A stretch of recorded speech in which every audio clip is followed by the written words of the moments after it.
One विभाग जयपुर से ये अहम टेंडर है। देखिए इसकी डिटेल देख लेते हैं। प्रकाशन तिथि इस टेंडर के लिए 8 अक्टूबर रही। कार्य विवरण जहां इसके अंतर्गत ferro cement watch tower, ferro cement bridge, love कुश वाटिका, पाली चक, रेंज पाली में फेरो सीमेंट हट का कार्य है जो कि इस निविदा के अंतर्गत करना होगा। अनुमानित लागत इस निविदा के लिए 37,88,000 रुपए है और अंतिम तिथि है 22 अक्टूबर। तो 22 अक्टूबर तक का वक्त यानी 4 दिन का तो वक्त आपके हाथ में है। आराम से आप इस प्रक्रिया में सम्मिलित हो सकते हैं। वन विभाग का ये महत्वपूर्ण टेंडर है, अहम टेंडर है। चलिए आगे बढ़ते हैं, अगली निविदा का रुख करते हैं जो कि वन विभाग से ही है। अब देखिए इस निविदा के लिए प्रकाशन तिथि भी 8 अक्टूबर रही जैसे पिछली निविदा के लिए थी। कार्य विवरण इसके अंतर्गत ferro cement watch tower, ferro cement bridge, ferro cement हट, लव कुश वाटिका, खोबा गुड़ा, रेंज देसुरी में काम करना है और ये है कार्य विवरण इस निविदा के लिए। अनुमानित लागत इस टेंडर की रहेगी 29 लाख रुपए और अंतिम जो तिथि है इस निविदा के लिए वो 22 अक्टूबर है। तो ये भी अहम टेंडर है वन विभाग का।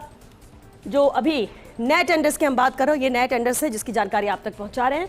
चलिए आगे बढ़ते हैं और अगले टेंडर का रुख करते हैं। वन विभाग से ही है एक और अहम टेंडर। देखिए 5 अक्टूबर इसकी प्रकाशन तिथि रही। कार्य विवरण जहां एमटीसी वन कार्यालय और इमारतों की मरम्मत का कार्य है जो कि इस निविदा के अंतर्गत करना है। अहम है अनुमानित लागत, हालांकि अभी इसकी डिटेल दी नहीं गई है, अभी कुछ बताया नहीं गया है कि इसमें क्या दिया जाएगा, लेकिन कार्य विवरण के साथ साथ आप अंतिम तिथि देख सकते हैं जहां 21 अक्टूबर रहेगी इस निविदा की अंतिम तिथि। चलिए आगे बढ़ते हैं और वन विभाग जयपुर के इस टेंडर के बाद वन विभाग से ही एक और अहम टेंडर है जहां प्रकाशन तिथि इस निविदा की 4 अक्टूबर रही।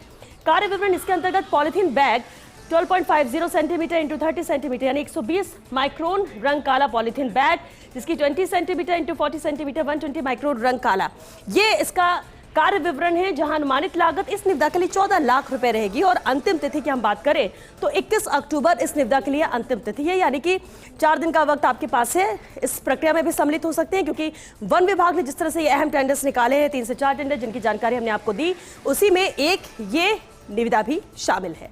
चलिए आगे बढ़ते हैं और अगले टेंडर का रुख करते हैं जो कि वन विभाग जयपुर से ही है। देखिए प्रकाशन तिथि इस निविदा की भी 4 अक्टूबर है, लेकिन कार्य विवरण समझिए। राजस्थान वानिकी एवं जैव विविधता विकास परियोजना के अंतर्गत अरावली भवन जयपुर में नवीनीकरण उन्नयन कार्य उपलब्ध कराने हेतु ये निविदा निकाली गई। अब अनुमानित लागत इसकी क्या है, देखिए 7 लाख अनुमानित लागत रहेगी और निविदा की अंतिम तिथि है वो है 21 अक्टूबर। तो 21 अक्टूबर तक ही आप सम्मिलित हो सकते हैं इस निविदा में। वन विभाग जयपुर के ये अहम टेंडर्स है जिसकी जानकारी हमने अभी आपको दी।